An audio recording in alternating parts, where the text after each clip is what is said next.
Hello, my fellow veterans out there. How you doing tonight? I hope you and your families are doing good. I'm actually in a very good mood for once, and you can see I got the air hose in tonight. These Canadian wildfires are playing havoc down here in Cleveland, Ohio, and making it a little hard for me to breathe. But I'll get through this. But fun show, especially for you Desert Storm veterans out there. So hey, let's get this show on the road.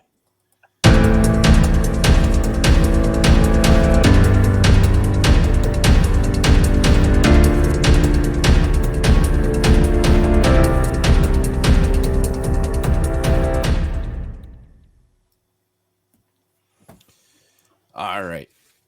In case you all missed it, Memorial Day was just not too long ago, and a bunch of us who were in Desert Storm were asked to be in the Memorial Day parade in Washington, D.C. And let me kind of show some stuff here, real quick.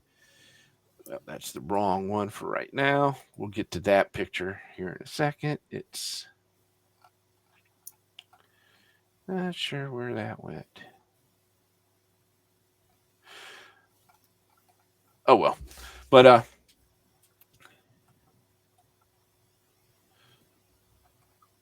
here, there it is. All right. As you can see, some of us actually marched in the Memorial Day parade. And today I have two special guests. I have Tina Cox and Tim Howard with me, and they marched in the parade. And we're here to discuss what it meant to us. And we'll start with Tina. Tina, how did you find out about the parade to begin with? Um, I saw something like a couple of years ago, and I was really interested in it because I live right in the area. And so I started tracking on it, and then I received an invite from Jill to be in the parade. So I was like, sure, I'd be happy to. And after that, I later got an invite to carry one of the memorial flags, and I was excited to do that. But after I volunteered, I started worrying. You know how sometimes your body at our Mhm. age doesn't want to do what you want it to do. So I was like, what Yes. did I get into? And how about you, Tim? How did you find out about being in the parade? 2018, I saw a video and I saw the advertisement asking for donations to help with the memorial. And I emailed them. It was Jill. So she invited me to come March. Well, then they opened up, for the flags. And I volunteered in 2019 to carry the Alabama flag. And then again this year, carried the Alabama flag. All right. Yep, I remember both of you carrying flags. And now for me, somebody messaged me on Facebook, asked me if I wanted to participate this year, and this was my first year participating, and so I said, yeah. And then next thing I know, I'm getting all kinds of emails from Jill. And for our audience, Tina, do you want to explain who Jill is? Yeah, Jill is like, I don't know. She's the most coordinated person I've ever met in my life. She's put everything together for the parade, and I don't even want to know what went into this, but everything was fluid. All the working pieces were, it was seamless to us. I mean, if she was Yes. having issues, we didn't know anything about it, but she just has everything down lockstep. Her daughters are helping her. She has this cadre of volunteers. It was great, and I was Yes. so appreciative of it. And Tim, did were you able to meet Jill while you were there? Oh, yes. Yes. And through the year, I talked to her online and Oh yeah. all the And cadre. I talked to them. I met some of them in 2019. I hope I pronounce her last name right here. It's Jill Etter, Etter. Yes. And oh my God, what a job she did. Uh, we didn't have to worry about anything.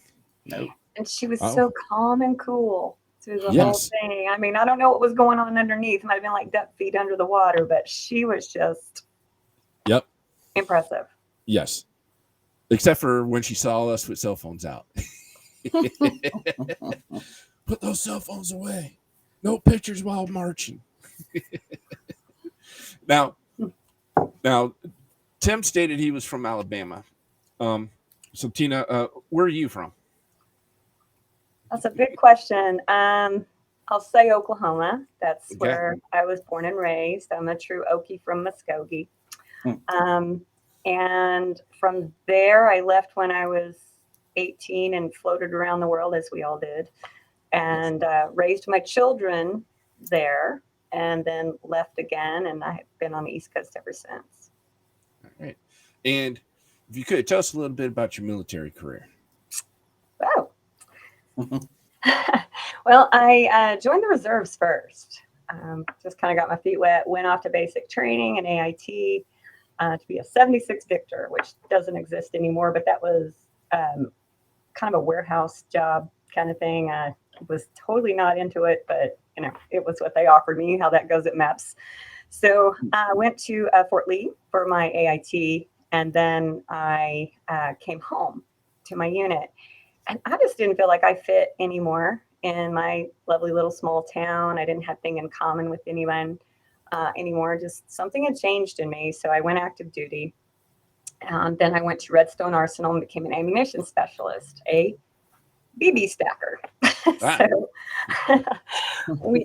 from there, I was stationed at Fort Carson, Colorado. And that's where I met my husband. And from there, I got orders to Germany. And went to Germany on expecting to, be in Germany. And as soon as my boots hit the ground, I was assigned to a unit that was in Iraq already. So made my way to them and came back, made a move from Schweinfurt, Germany to Kitzingen, Germany to move our unit. And I decided to PCS from there. I was pregnant and I just didn't want to do that whole deployment thing again as a mother. So yeah. And I got out. And I worked for them. I worked for the Army for 25 years as a civilian after I got out. All right. And how about you, Tim? Well, I started out in the Army National Guard in Hamilton, Alabama, 877th Engineers Combat Heavy. About a year and a half later, I went active duty Army. Stationed in Germany, 2nd Armored Division, Lucius D. Clay Kaserne. After the Gulf War, I was restationed to 40th Signal Battalion, Fort Huachuca, Arizona. Spent some time at Fort Lewis, Washington. Then at 24th Infantry Division in Hinesville, Georgia. And I got out there and went back into the National Guard. So from 1986 to 2006 was my time in service. All right. And Ooh, 2006, that's not too long ago. Yeah. That's a long time. Oh my goodness. Just thinking about it, that has been a long time ago. Well, for me, I joined the Air Force in 82, like 5 days after I graduated from high school. Joined the Air Force. During high school, I had brought home the Marine recruiter, and I already had 3 brothers that served in the Air Force.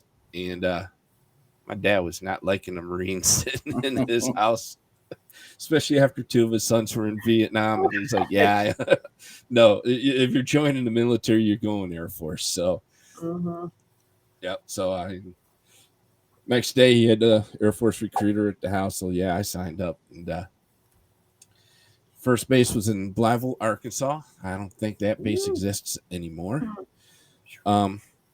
It had B-52s and tankers. And then I got stationed in Kadena on Okinawa. And I had a blast there. Oh, yes. A good gig. God, great beaches and everything. Food was fantastic. And then I got stationed in George Air Force Base in Southern California. And then from there, the unit I was with, got deployed to Bahrain during the storm.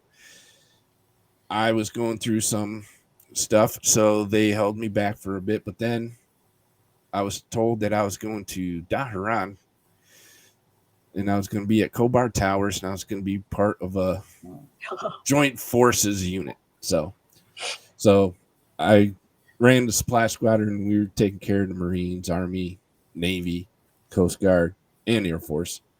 So it was a bunch of different people from different, forces, and worked out pretty good. And then all of a sudden, that great Clinton administration get out early bonus hit. So unfortunately, I took that and got out early. Got out in 92. As soon as I came back from the war, I was out. So wish I didn't do that now, but I did. I feel the same way. I wish I would have stayed in, and I didn't just get out. I took all my junk to the nearest army surplus and get this stuff out of my life. I was so done. Well, I kept all mine, but then I lost it in a flood. All my pictures and uniforms, everything, lost it in a flood. So I so wish I still had that stuff. Yes, youth is wasted on the young. Yes. So then I know a lot of people already knew that about me, but I know you two didn't. So there's that. And but back to the parade. What did it mean to you to be one of the marchers? And we'll start with Tina. I was really I was very honored, and I was kind of in awe. I saw a lot of people there that we're not young spring chickens anymore, but we're there and we're able to do this. And so many of our brothers and sisters aren't, not just the ones that fell during the war, but the ones that have fallen to this whatever's going on with us that we were exposed to during the war, that we've lost so many along the way, or those who couldn't even, can't even think about marching right now. So I felt very honored, and that it was a point of pride to represent those who aren't with us, those who couldn't be there, and my community, and just, we're kind of forgotten. The Desert Storm veterans were forgotten. So it felt really good to be out there and be like, hey, this happened, And so I guess honored would be if I had to boil it down to one word, but those leather patches that we carry just really kind of hammered it home. It sure did. It did for me too. And how about you, Tim? What did marching mean for you?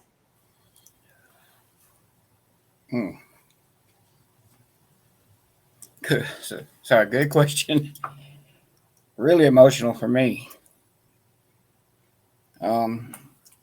Being part of the ground war and in communications, I was, privy to hearing a lot of stuff, and I actually got to carry Jeffrey Middleton. He was in my unit. Him and Corporal Private Talley got killed by friendly fire, and Middleton was my neighbor, and so we kind of knew each other a little bit. And just going to represent my brothers and sisters that died, it was really really emotional the first year I did it in 2019, and even more emotional this year to see how few more came back to march than the year before, and to hear how everybody's struggling with their Persian Gulf illness. Actually pride came in on me while we were marching, knowing that I was able to march for the ones who couldn't, like Tina said, those of us that made it back but are not physically able to march. I really wanted to march for them also, not just for the 375 we lost, but for all the ones that couldn't do it. And I was privy this year to somebody who I haven't seen since 1994 when I got out of 1993 when I was stationed at Fort Huachuca. We both served in Iraq together, and 30 years or so since I've seen him. He actually came to march with us and carry a flag. So just a sense of honor of representing those we lost and the ones who could not be there.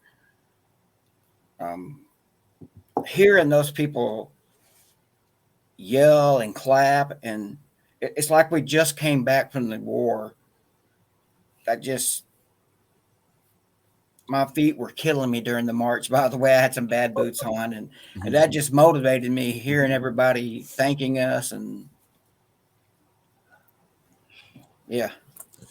Oh yes. Yeah, and for myself, it actually gave me some closure. I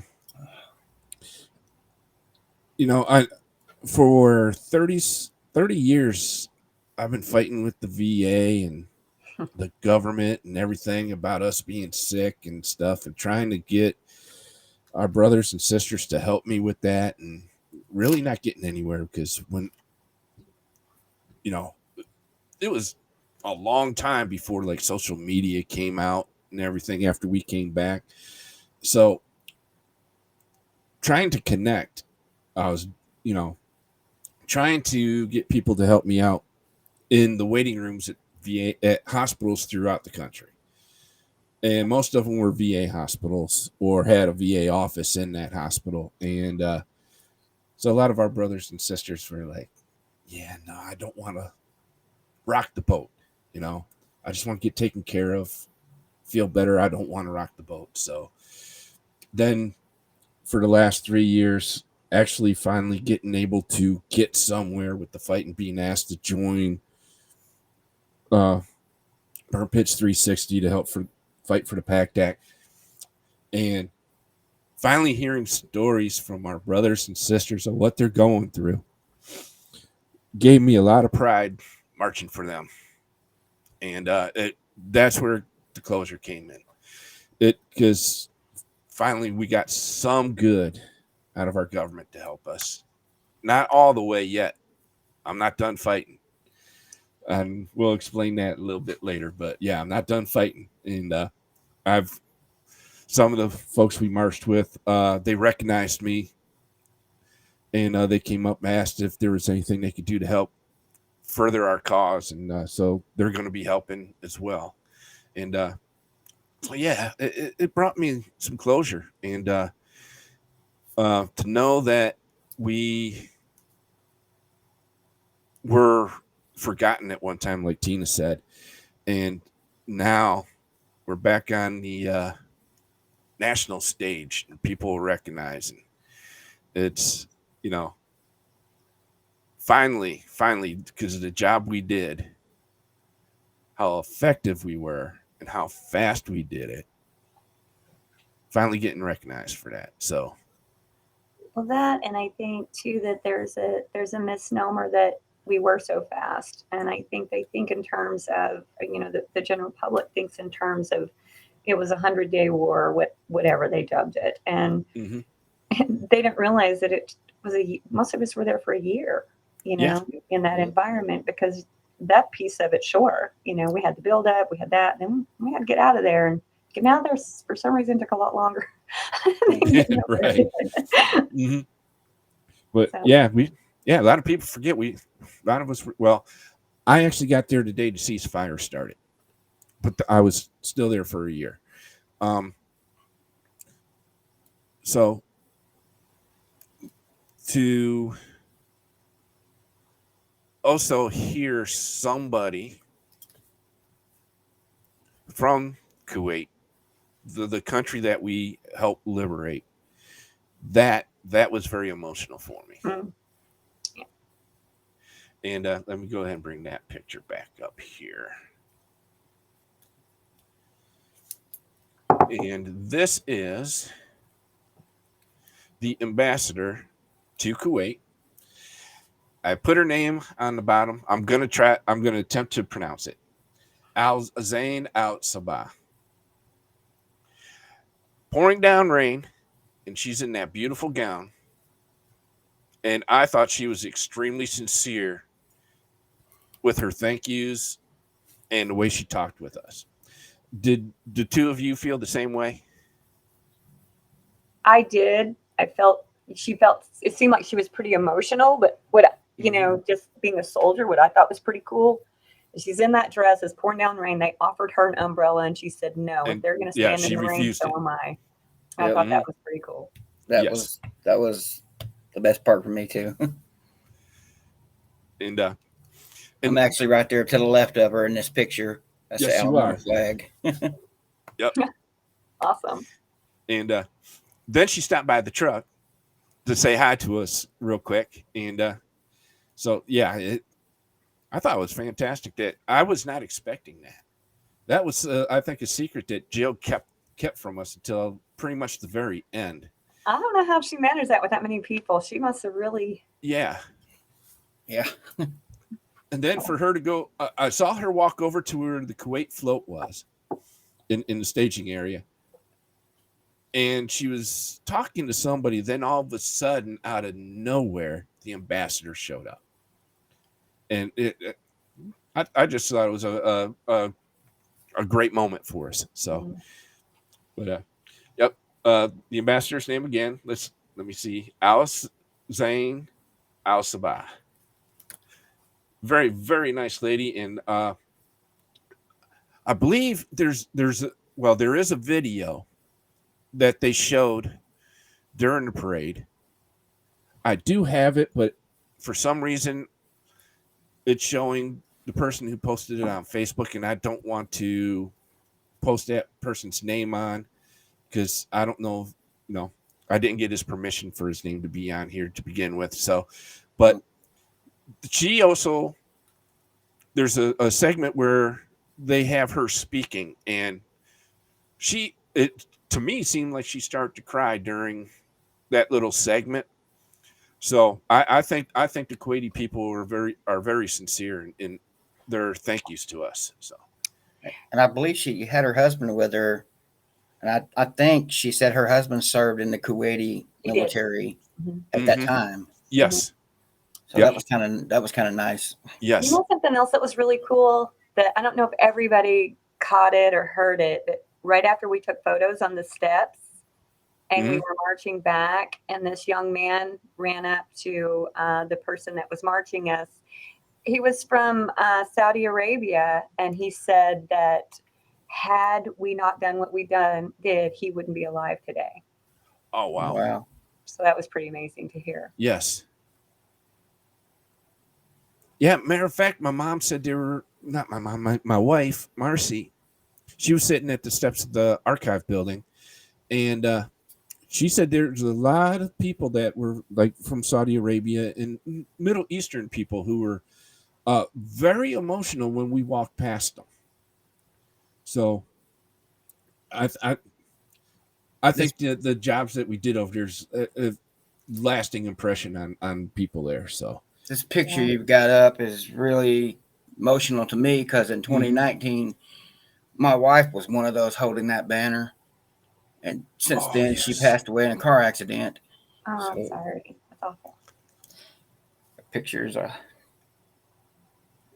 Yeah, we're going to go ahead and dedicate this episode to your wife, Tim. Oh, yes.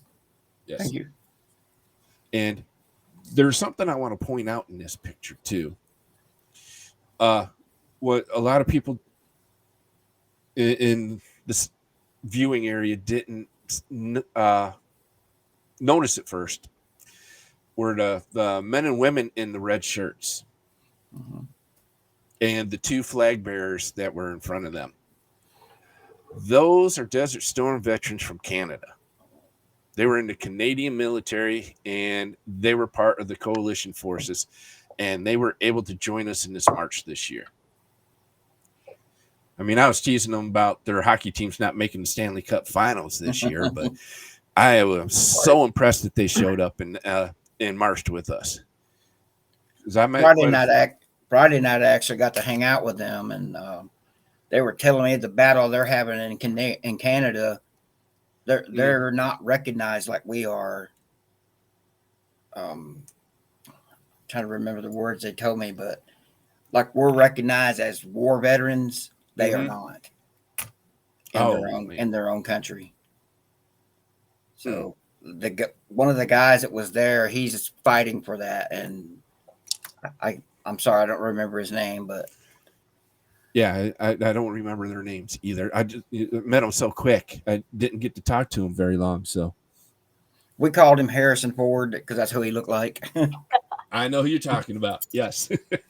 He's the one that's fighting the battle to get recognition for the Canadian Desert Storm veterans. So See, hopefully that'll happen. now one of the things that I'm still advocating for Desert Storm people in certain areas, and during my research, I found out that France and the UK, not only have they recognized their folks as combat veterans, but the ones that were exposed to sarin gas and mustard gas have already received their equivalent of Purple Hearts. Wow. They gave them to them a couple decades ago. The And British here we are soldiers- still fighting. Here we are still fighting that. The British soldiers that was with us, they were tankers. We were Second Armored Division forward, assigned to the First Infantry Division. We had the Second Marine Division to one side of us, and the British tankers next to us. Some of those are the ones you're talking about that received that. Our alarms went off many times while we were there, and it's amazing. Like you said, they've already their government's already give them compensation and the medical, whatever you call it. Yep. And we're still fighting. Like I have COPD and I've never smoked. I don't smoke.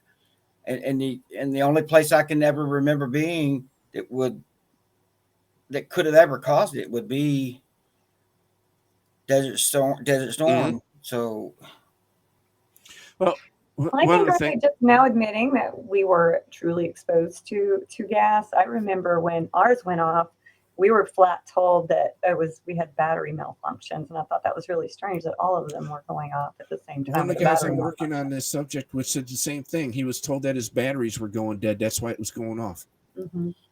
well, I actually got a letter. I got a letter a few years ago saying that I was in an area that was exposed to. I think it says chemical agents, right? Yes. Mm-hmm. And I'd sent several emails saying, wait a minute, these British soldiers who just got this from their own government was the same soldiers that was with us. We were right there. And I even, I mean, it's crazy. I don't know. I'm glad there's people like you, Tim, that's fighting for us and many, many others. I mean, for me, I'm greatly appreciative.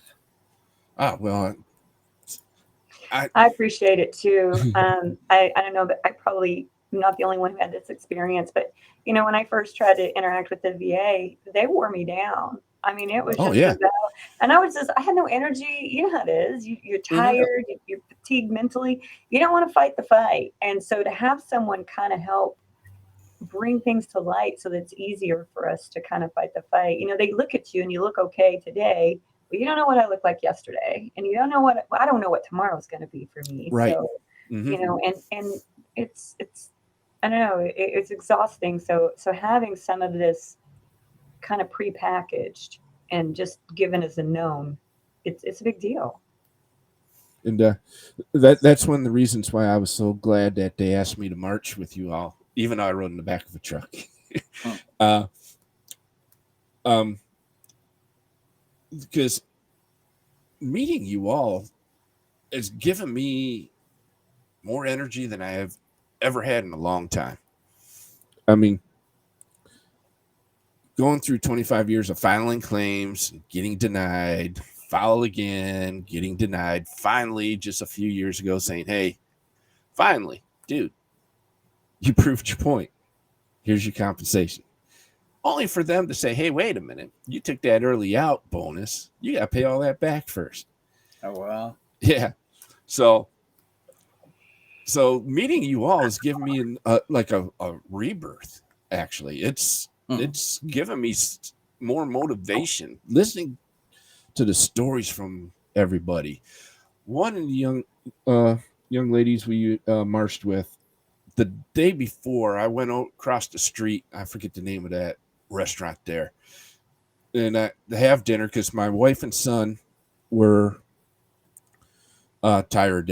They're like, yeah, because we went early. We stayed with some friends, and we went and saw the Aerospace Museum and all that. And so they said they needed a break, so they stayed at the hotel. And I said, okay, I'm hungry. I'm gonna go across the street, get some dinner, and I walk in, and Jerry says, "I know who you are." I was like, "Okay," and she's, "You're Tim Hauser, right? You're in my group." Okay. Oh, okay. I said, "It must be the oxygen tank and the walker that's giving that." Then all of a sudden, somebody yelled out, "Tim Hauser's in the house." I'm like, okay. So then a bunch of people walk up, ask to take their pictures with me, and then this lady sits down at my table, and she starts going on, says, "Yeah, it sounds like you're somebody," because the way people are, coming up, talking to you and everything. And do you mind if I sit and talk to you for a while? Because I got a lot of questions and I just need somebody to talk to right now. I was like, well, sure. I says, may I ask who you are? And she told me her name. She says, I'm marching with you tomorrow. I'm like, okay, well, how can I help you? And she says, I don't know if I did the right thing by coming here. She says, it's bringing back so many memories. And I says, then you're here for the right reason. And she's like, well, why do you say that? I says, well, it's giving you the opportunity to face the demons that were formed from over there. And if you can't face them, then, then maybe you did make the wrong decision here. But if you stay and you do march with us tomorrow, then you're going to defeat some of them demons. You're going to be a better person tomorrow afternoon than you are right now. And what a great place for that to manifest itself, but surrounded by Yes. a bunch of us chocolate chippers, Exactly. That's what I told her. I said, you're amongst brothers and sisters. Mm-hmm. And so that was another good moment for me too. Is, her coming and talk to me about that, and I'm so grateful for her for doing that. And she knows who she is. And I thought it was really cool to be able to, like, the off time, where we're spending time and I tried to make it a point to try to talk to as many people as I could. There were a lot of people that recognized me from social media. I recognized them from social media, from the groups and stuff. And just being able to meet these people in person, to talk to them, to interact with them, to share their stories, to share your stories. And, everybody that surrounds me is non-military. So I don't really have an opportunity to talk about this stuff very often. So, right. Talking about it with people who got it, being able to like tease the branches, it's all in the same room and, it's all in good fun and give each other a hard time. It was just that camaraderie was, yes, it felt like kind of being back in for a day. It was just that connection that I have not had since I left. Yeah, same here. And how about you, Tim?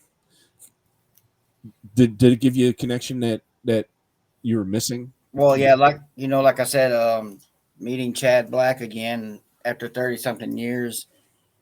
I actually ran over a landmine in southern Iraq in a Cut B, four-wheeled truck.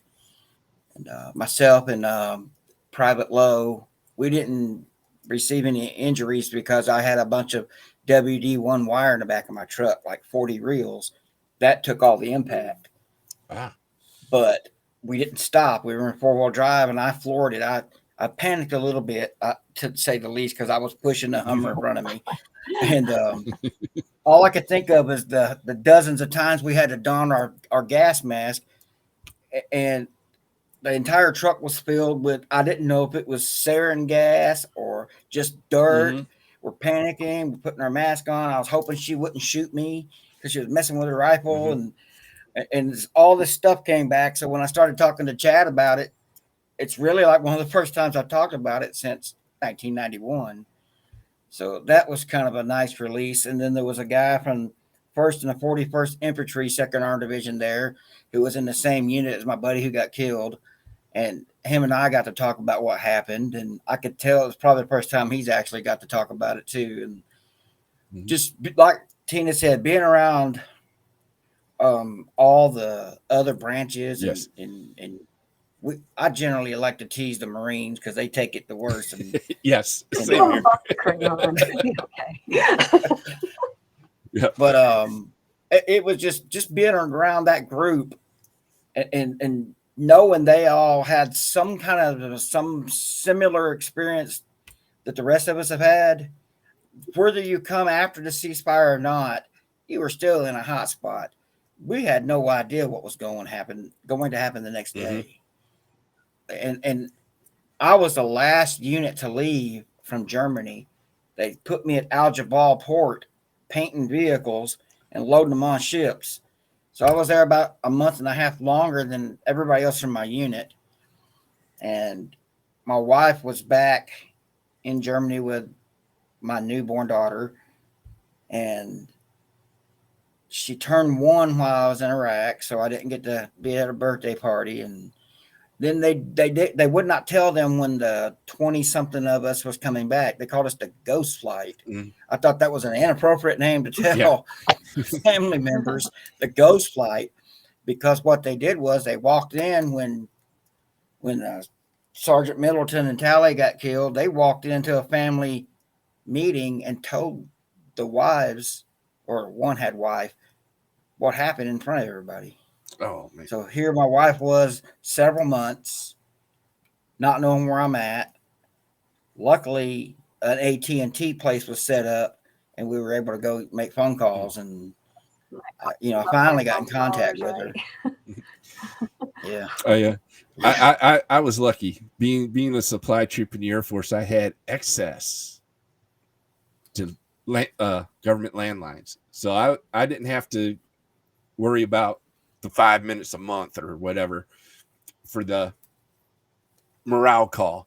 I could call anytime I wanted, and I patched it through Wright Pat Air Force Base. Then they would patch it up to my parents' house in Huron, Ohio. So I lucked out there. But you bring up a good point there. We were talking about an individual that we all met during the parade and how sick she is. And we were talking about the sarin gas and everything. Now, she's prior Air Force as I am. And she sent me a picture of herself in full chem suit, holding her M16 next to a Scud missile that just got shot out by a Patriot missile. And I asked her, I says, do you think what was in that missile was what made you sick? And she says, most likely. And she says, the oil well fires didn't help either. So I've been talking to her. I've been hoping that she gets the courage enough to tell her story on here and help us along with this sarin gas issue and everything. But I want to send her some props out here right now. I'm not going to mention her name. She knows who she is, though. But you are being brave for just talking to us about your situation and sending those pictures. So bravo to you, young lady. And hope we can communicate some more. But I want to show a video right now that I took from the back of the truck. And Tina, I think you are in this very clearly. So let me go ahead and show this real quick.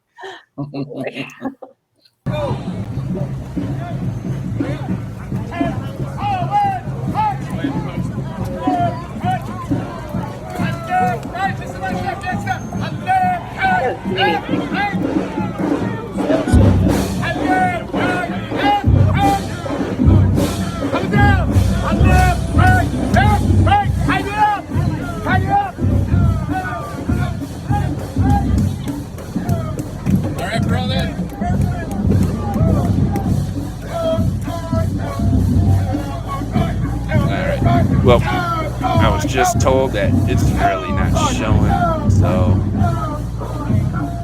we'll go ahead and just... Nope, but you can sure hear the Marine that was trying to mark us. Try. I said the capital word. All those are capital, by the way. Trying.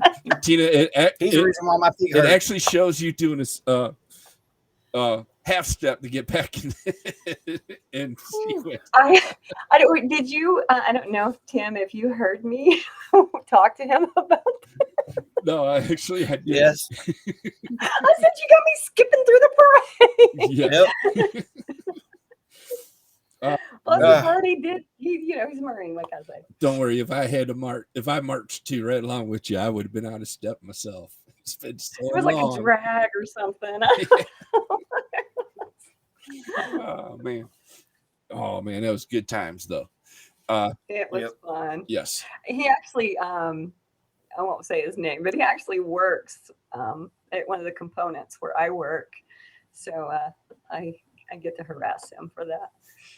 That's good. Now, Well, he said he's never done this. This was, I think, his first time. Yeah, well, I wouldn't be able to do it. I had y'all stopping all over the place, so I'm yeah, not one to talk. But I would have been one trying to sing a song while we were marching me too. That's right in front of the way- grandstand. A yellow bird. Yeah. A or E or what the hell we fighting for? Oh, yeah, I would have came up with something. I would have been that rebel that day. Well, actually, I was kind of because, yeah, I got caught a couple times taking pictures on the parade route. So, but we couldn't hear it in the truck. But from what I gathered from my wife and son and other people, that when we started to turn that corner onto the main parade route, the noise that the crowd made was deafening.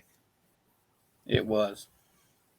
I wish I could. The truck was so loud it drowned out all the outside noise. We couldn't hear the crowd at all. And from what I hear too, there was like a loudspeaker that was announcing us and everything. We couldn't hear that in the truck. But for all you people out there who cheered for us, thank you. Thank you. You see what it did for these two. Look at the smile on their faces. They know. But when you heard that crowd, what did you all feel?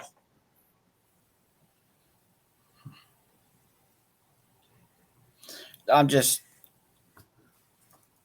honestly, what I thought about at the time was, I really wish our brothers from Vietnam had that same reception. I hear you. That's, I've Yes. had family members that was in Vietnam, and it's sad that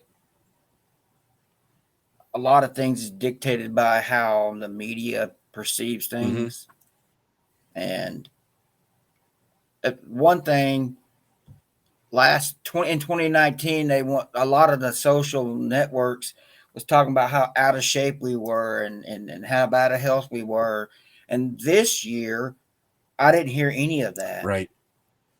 So that actually made it even better. But to hear that, like I said earlier, to hear everybody yelling thank you and clapping and yelling and screaming, and I may have even heard a Roll Tide in there. I don't know if that was in my mind or not. I'm sure it was. But just, and to see some of the veterans that was lined up along the Constitution Avenue, they had their hats on, and some of them were Vietnam veterans, and they were out there thanking us. That was, to me, really impressive, because I wanted to say no thank you, but yeah, that's just to me that was amazing. Yeah, that was very touching to me too, that Vietnam veterans were coming up thanking us. And so how did you feel, Tina, when you heard that crowd? Well, I was not one that was, when I came back from the war, we flew into, where we flew, I don't even remember where we flew into back in Germany, and there was like a smattering of like maybe 10 people, and there were people's wives, and so we didn't get this big, warm, fuzzy, and none of the stuff. I didn't even know they had a big parade in DC or any of that stuff. And so it was kind of like getting that for the first time. And I just, I was trying to keep my military composure while I'm marching, but it was kind of hard to like choke down the emotions a little bit that I was feeling. And, it was, I guess, like you said, a little closure, Yes. on that for me. And it was nice to be appreciated, because we have come through a bunch of junk and propaganda in our media lately that has just not been military friendly. So it was nice to see that, people had respect for us. Yes. And I'm going to tell a little story here. My wife took me to a Tony Orlando concert a couple years ago. And halfway through his show, he stopped and he started to recognize Vietnam veterans and then Afghan and Iraq veterans. And then all of a sudden he says, oh, wait a minute, Desert Storm veterans too. And I'm the only one that stand, but I'm bawling my eyes out and everything. And so that's the first time I ever heard anybody, even mention Desert Storm in a situation like that. It's, like I said, he mentioned Vietnam, then he mentioned Iraq and Afghanistan. Then all of a sudden it dawned on him, wait a minute, Desert Storm too. So, that brings us back to where, we were the forgotten war. But I think after this Memorial Day parade, I don't think people are going to forget us anymore. Now, that brings me to now the memorial. I've been doing some studying on the memorial for a while, and let me see. I don't have that picture up. Let me bring that picture up here. And I think it's about time that this gets built. How do you two feel about that? I'm excited about it. I'm excited where they've put it. It's not getting tucked in a corner somewhere. It's Right. going to be in a place where everyone's going to see it. They're going to walk by it. Even if they don't know anything about it, they're going to be curious and go over there. I like that it's not going to be static. I've heard, terrible stories about the Vietnam Memorial having misspellings of names and so forth on it. Even on the Korean War Memorial, they've misspelled. Yeah, I mean, I can't imagine being a family member walking up and seeing my dad's name misspelled or something. It just it would take away so much. But so I think that the design's good. I'm very interested to see it, and I'm excited to, see the groundbreaking. I like the wide open space it's going to be. Yes. It's kind of if you're looking at the Lincoln Memorial to the right, yep, that whole corner right there is going to be ours. Yes. It's just, I don't know. It's like on the left shoulder, Lincoln, I find that amazing. Yeah, Jill was pretty excited. She had like a piece of the marble that I guess that they're doing. And I guess the artists are over in Italy now, and they're doing all of the carving now with those experts there. So it's going to be exciting. Mm-hmm. And I can't wait to see the Eagles. The Raptors. Yes, I was just getting ready to mention those. I'm excited about the artist that they contracted to do those. Mm-hmm. I've studied him for a while. I'm an artist myself. I use it for therapy for me. So, but I've been, I can't draw high school. Person, so I admire that. All through high school and everything, I've always been into art. So, who they hired to do that it's what got me super excited. And I think those Raptors are going to be an extremely iconic part of this memorial. Mm-hmm. I think it's going to be the best on the entire mall. Yes. To be honest with you. We might be a little biased, just a little. Yeah. I've actually got the T-shirt on. If I can stand up a little bit. There we go. Yeah. Awesome. I can't wait. Can't wait to see exactly what they do, how it's going to look, the finished product. Yeah, what I got up is just a rendition. This isn't the final design. It's close to what it's going to be. But I had Todd Scott on a couple weeks ago. Unfortunately, he had technical difficulties. And so he had to type his answers into the chat. And Yeah. and so once he gets his issues fixed, we're going to have him back on to come talk about the memorial. And when he comes on, maybe we can have you guys come on too, and we'll talk nothing but the memorial and what it means to all us Desert Storm people. And before I forget, my wife's aunt is watching tonight, and she I'm going to go and show one of her comments here. And she liked our comments about our Vietnam War brothers and sisters, and yeah, she calls me Timothy. So thanks, Aunt Jenny. But yeah, she's a big fan. She's seen the videos of the parade, so I know we're getting close to the end of the hour here. Now, would you two would want to march again next year? Oh yes, definitely. I sure would.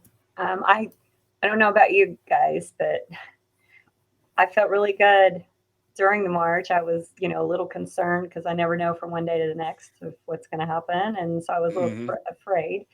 And as soon as I got home, I was down and out for a couple of days. But I would love to do it again. I would. Me too. Tylenol is a wonderful thing. Yes. Yep. Yes. And hopefully it doesn't rain as much next year. So, yeah. But the temperature was nice. But it wasn't steamy hot like it could Right. have been. It could have been really bad. Yes. 2019, it was hot. Mm-hmm. Yeah, it can get hot there. Let me go ahead and bring this one slide up. This is how I end all my shows, is by showing this one slide here.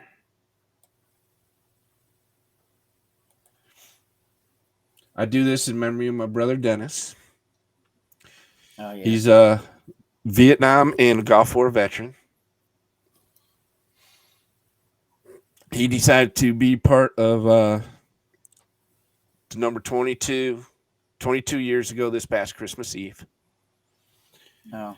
So, any brothers and sisters out there, contact anybody. You don't have to dial 988. Be nice if you did. They're the professionals that can help you the best right now. Also, on my birthday this year, January 17th, the VA finally announced a new program where if you are a veteran, regardless if you're in the VA system or not, if you feel like you're going to harm yourself or harm somebody else, you can walk into any medical facility in this country and the VA will pay for your mental health care. That's huge. Yes, that is huge. So please, if you feel like you're going to be part of 22, please don't. Call somebody. Call 988. There's even what's called vet centers popping up across this country. Yep. And they are VA run. You or your family member can go there anytime during their operating hours, walk in and get the counseling that you need. No questions asked. The only question they'll ask is if your family member walks in without you, that they're going to ask if it's pertaining to a military matter or issue. So have them say yes, but then they can talk about anything that they need to talk about. Tim, a good point about the vet center is they also take you whether you got an honorable discharge or not. Right. It doesn't matter what your discharge is. That's right. You can have a dishonorable discharge, and you can walk into any vet center in this country and get counseling, and it's free. The counseling is free.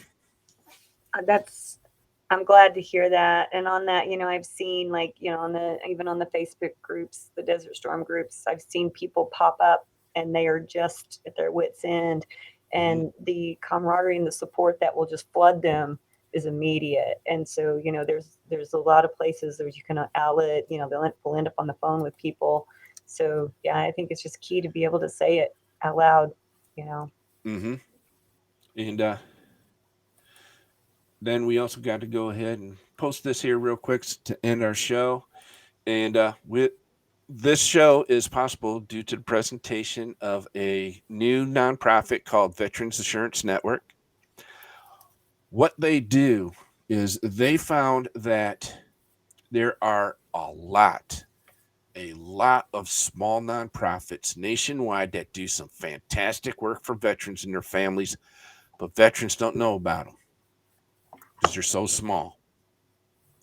So if you don't know who to go to for help, not sure if this nonprofit can help you or if that one can, contact people at Veterans Assurance Network, and they can help you get in contact with the people that will help you.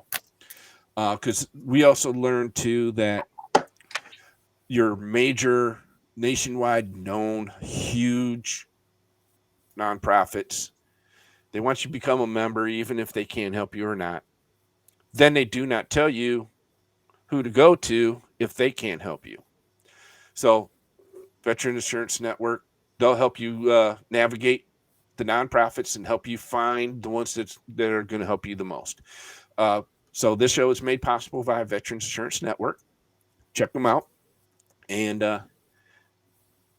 on that note, Tina and Tim, this was a blast for me. So thank you so very much for coming on to my show. Can I give a final thought? Sure can. So I'm a Division I Commander, American Legion here in the state of Alabama, and I'm also the Veterans Retreat Committee Chairman. And the Veterans Retreat in Alabama, we have 4 VA hospitals send 20 PTSD and TBI to us, and August is going to be our finally returning to our camp. So we're an extension of the PTSD and TBI program for the VA. Fantastic. And if anybody's out there that's wanting to volunteer in Alabama, just call the headquarters. If your state has a veterans retreat, please look them up, see what it takes to volunteer. Regardless if it's the American Legion or not, whatever organization's doing it, it's really special to be able to go to something like that and help out the veterans who are I'm lost my train of thought, but it's just really special to participate in that. And I've got a lot of good people in my committee, and I just want to thank them if they're watching, and thank you for this program. You're very welcome. And thank you two for coming on. And if you can hang on a little bit after we go off the air, got a few questions for you for maybe future shows here. So, all right, folks. Hey, always a pleasure coming on here and presenting information to my fellow veterans. And like I said, not sure who to contact as far as nonprofits if you need certain type of aid or support or anything like that. Give Veterans Assurance Network shoot them an email, and they will help you get that all figured out for yourselves. So once again, thanks Tina and thanks Tim. And next week's show, this is for all veterans out there, especially the ones who've been exposed to toxins. If you suffer from cluster headaches, we are going to have Joe McKay, who was a firefighter on 9/11, advocated for 9/11 health benefits and for the PACT Act. He is now the president of some cluster headache board. And we're going to talk about cluster headaches and treatments and everything next week. So if you suffer from cluster headaches or want to learn about cluster headaches, next Wednesday is the show you want to watch. All right. So on that note, thanks, folks, and see you next week.